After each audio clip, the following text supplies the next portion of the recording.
नाशिकच्या तपोवन परिसरामध्ये साधुग्राम उभारणीसाठी लागणाऱ्या जागेसाठी महापालिकेने वृक्षतोड करण्याचा निर्णय घेतला होता.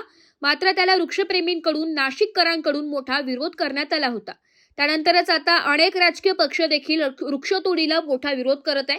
उद्धव बाळासाहेब ठाकरे गटाकडून आता तपोवन परिसरात आंदोलन करत वृक्षतोडीचा निषेध व्यक्त करत आंदोलन करण्यात येत आहे. खरं कुंभमेळा हे झाडं नदी हे एक समीकरण आहे आणि जिथे जिथे पर्यावरण हे सुंदर आहे अशाच ठिकाणी साधू हे निवास करत असतात. मुळात साधू संत हे भक्ती सुद्धा अशाच ठिकाणी करतात का जिथे शांतता असेल, जिथे प्रेम असं दिसेल त्या वातावरणामुळे.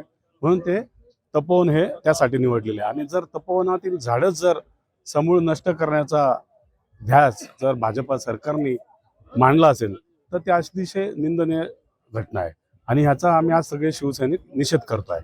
खरं तर झाडे लावली पाहिजे आणि जगभर नाशिक हे शहर झाडे व पर्यावरणासाठी महत्त्वाचं मानलं जातं. हा एक इतिहास आहे आणि हा समूळपणे तपोवनातील झाडे नष्ट करणे म्हणजे नाशिक हे हरित शहर आहे हा इतिहास नष्ट करण्याचा डाव जो भारतीय जनता पार्टीने आखलेला आहे त्याचा आज सगळे आम्ही निषेध करत आहोत आणि त्यासाठी आज सगळे शिवसैनिक इथे जमलेले आहेत. नमस्कार.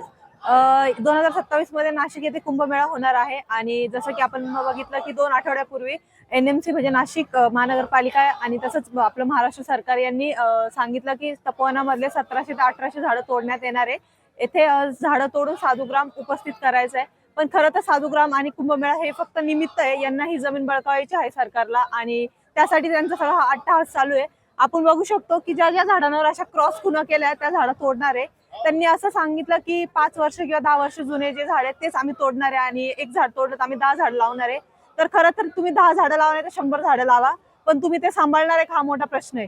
तो प्रशासनाचे जर असे नियम म्हणजे प्रशासन जर अशा काही काही गोष्टी ज्यांनी हानी होत असेल म्हणजे पर्यावरणाला तर ही खूप चुकीची गोष्ट आहे. आणि हे तपोवन हे नाशिकची एक ओळख आहे जिथे खूप साऱ्या साधू संतांनी तप केलेलं आहे.